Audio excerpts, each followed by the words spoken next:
Cherry Burger.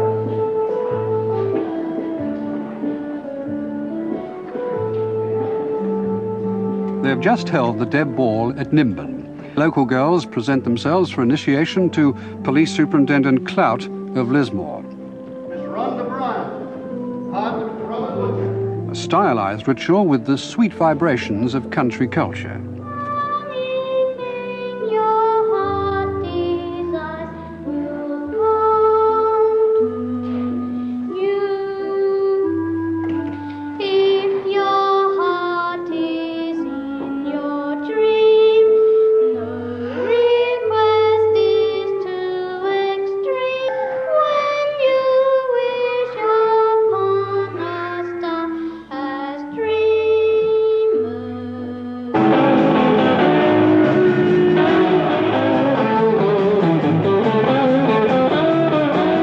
Not 1,000 miles away come the vibrations of something else, the alternative sound of hippies and dropouts.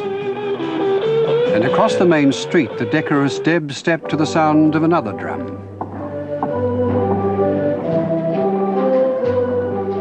Will never be the same again.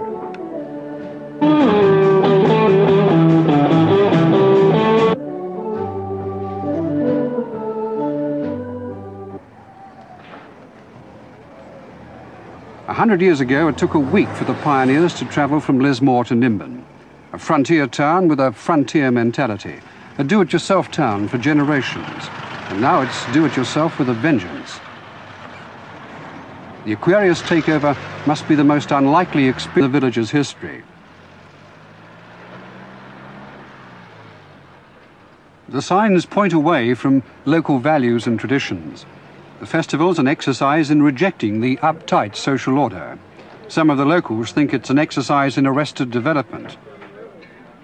But there is enormous goodwill, and why not? Before Aquarius, Nimbin was on its uppers. Lots of dead shops and dispirited residents. Today it's never had it so good, and the future looks rosy.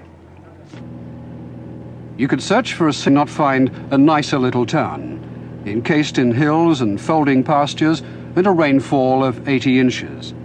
But the aesthetics didn't save it from the dairy depression, and in the late 60s it took a beating almost to bankruptcy. The Martians from the campuses have found the right place to land. It has all the services in miniature, even an undoctored 6-bed hospital.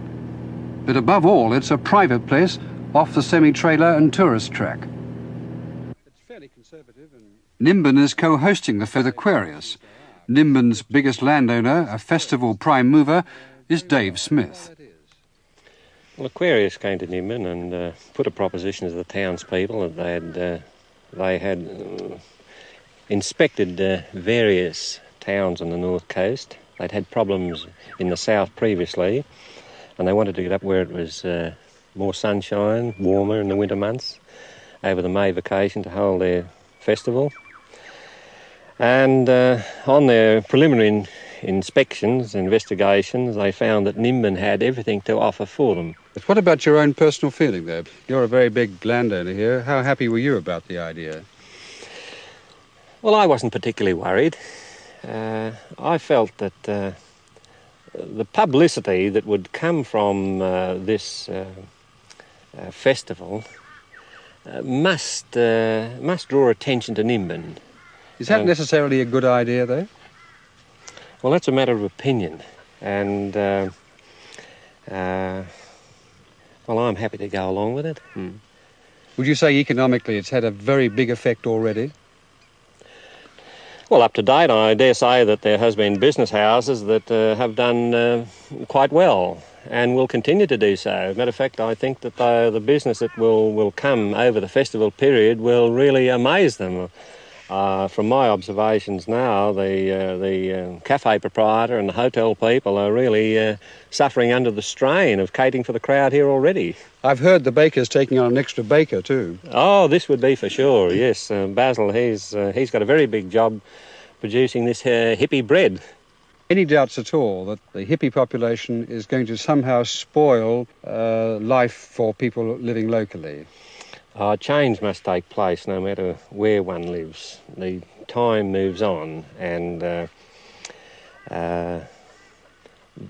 this hippie movement, as you call it, we call it the Aquarius movement, has come to Nimbin, and they've selected that they want to do their thing here, and together against them coming, because if they didn't come here, they'd go somewhere else.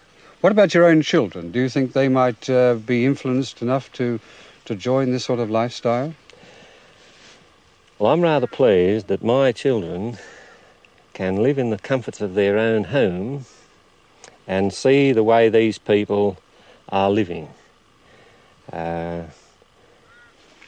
I'd far sooner see it this way than for them to hear of this movement in other places and then wanting to go and join and not having a home to observe it. I feel sorry for the young girls and the children. They're the ones that I really feel sorry for, because especially the young children who don't know the comforts of a real home. They're brought up in this environment, and I think in later years they will resent what their parents are doing for them now.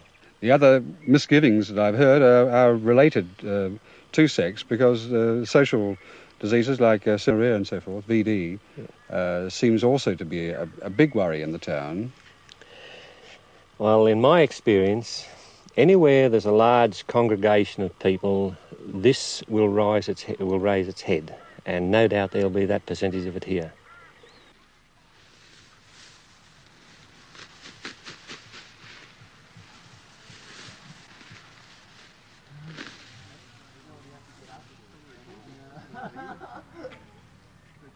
Tribal living is what the festival is all about. The commandments of the counterculture forswear the consumer society. The injunction is to use the resources of nature, and from it will flow love and an end to competition. And there are moments when a middle-aged, middle-incomed observer could give it all away and join them. It's only momentary. Interaction between Aquarius and the townspeople comes with little needles from China. Mrs. Sunderland, a Nimbin identity, is crippled with arthritis.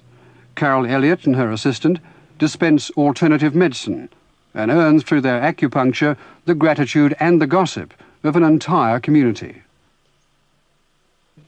They've all worked hard on me, and they haven't got much to work upon. But if it's going to help somebody else, we'll be very happy, all of us. Even if it only eases the pain, it's something, isn't it? I think we're working out a leg now.